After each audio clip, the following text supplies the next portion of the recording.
Big news story. Phoenix Suns playing in Talking Stick Resort Arena. President and CEO Jason Rowley with us.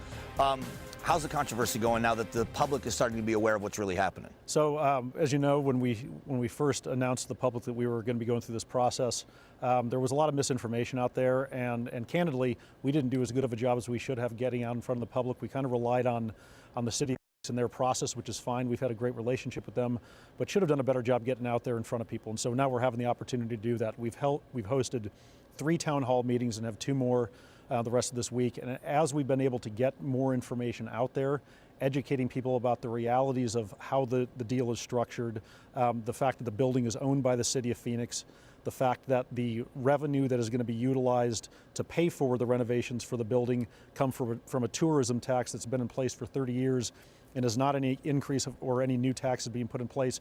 As people are starting to realize those things and starting to realize, as we're doing the education process, the economic impact that this building has for the city of Phoenix and the state, people are starting to realize that it actually is a pretty good deal, and they're starting to come around on it. I have always been a proponent of this deal, but also the investment in professionals. I think it's a great investment for any city. We're building that culture, and the Suns were the ground floor. They were the franchise of being a town for a sport. We were a basketball town. The Coliseum is still standing because it's almost a tribute to what the Suns did in this town.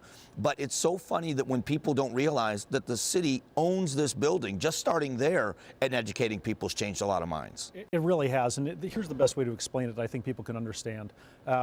The city is a landlord and the Suns are a tenant, and it's really that simple. And so if you rent an apartment or if you rent a home from somebody, if the air conditioning goes out or the plumbing springs a big leak or something like that, obviously the tenant is going to expect that the landlord expects that they're going to cover those costs. Now in our situation, because of the fact this building has some specific areas to it that are very specific to basketball and are more fan-facing, we're willing as the tenant to step up and still contribute a significant amount of dollars into the renovation process. So the way the deal structured is it's a $230 million renovation project with the city putting in $150 million of those dollars that come from that tourism tax and another $80 million coming from the Phoenix Suns.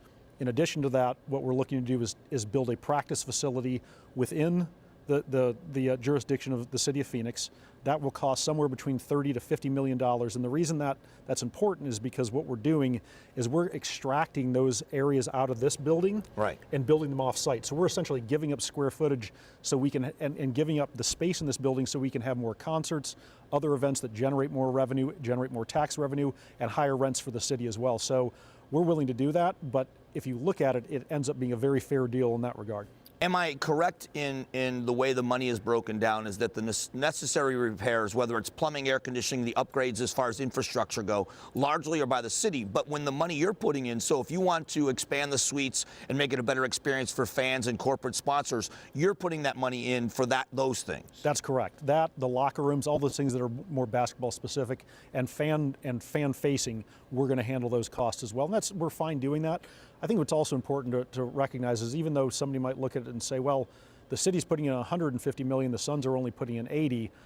If you look at the capital contributions to this building since it was originally built, so we've been in this arrangement with the city of Phoenix for going on 30 years, and it's been a great partnership on both sides. This is not a conflict. We have a great relationship with the city of Phoenix, so we've negotiated this arrangement we're trying to get through. But the Suns have put in $150 million into construction and major capital improvements since the building was originally built, and the city has put in about $80 million. What this deal will do is flip that to where it's $150 million coming from the city solely for the infrastructure pieces, not the fan-facing pieces that we're covering, and then we put in the $80 million, so you essentially have that 50-50 arrangement over the entire term of the deal. What I'd like to do is talk in a moment about what this building is used for and not just what the Suns do for the community as far as generating revenue, but this building itself that you're adding to. So because I don't think people understand just what this building does in the community. We'll be back here in just a moment from Talking Stick Resort Arena.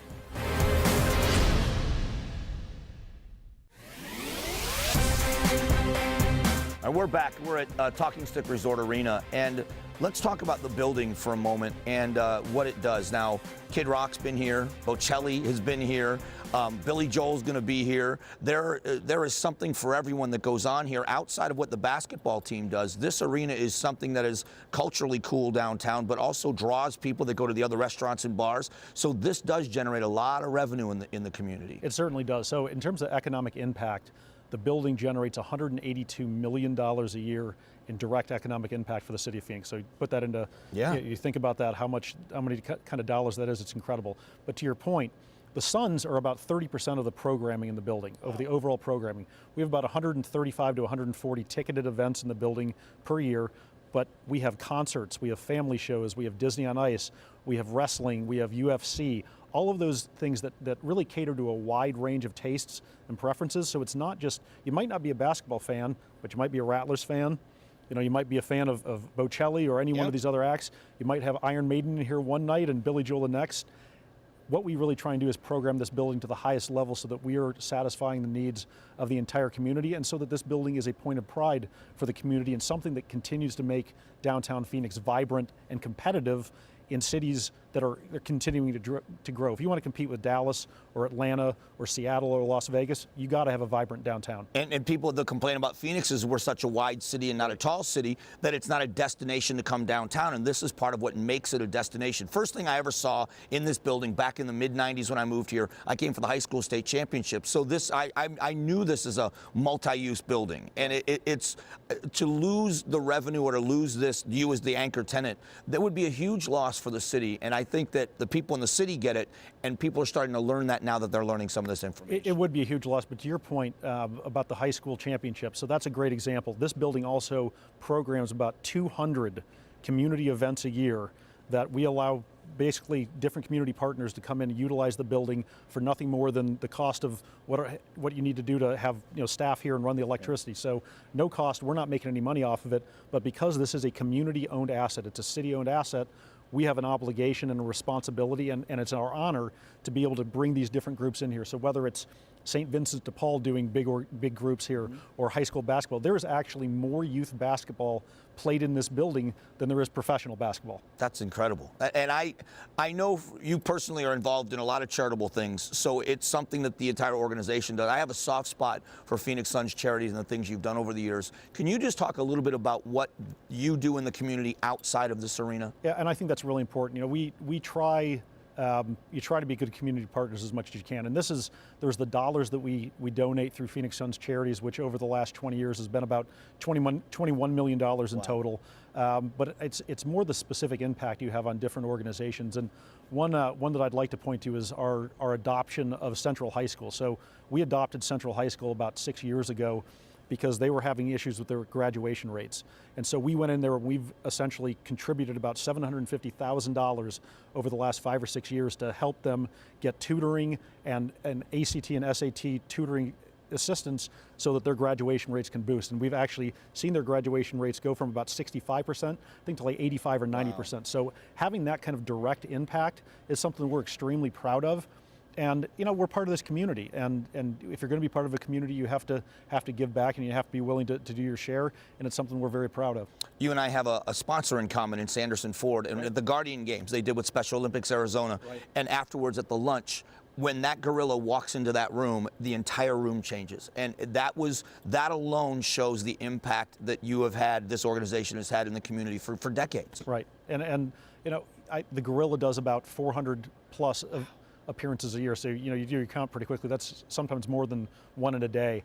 But having that connection to the community and being a kind of a point of pride and a focal point, and this is a modern day town hall. This is where people come together and are able to enjoy and build and make memories together. So for us, if you were in a position where this building had to go dark for whatever reason, it would be a tremendous loss for not just downtown Phoenix, but for the entire valley. I agree with you, and this is why I've been such a big proponent of this, is I think they add so much. The Phoenix Suns are iconic, and it's outside this building as well as inside this building. So I appreciate you explaining it to my audience, and I hope this deal gets done for you soon, and thank you. Thank you. Appreciate it. Me. Appreciate it. We'll be back.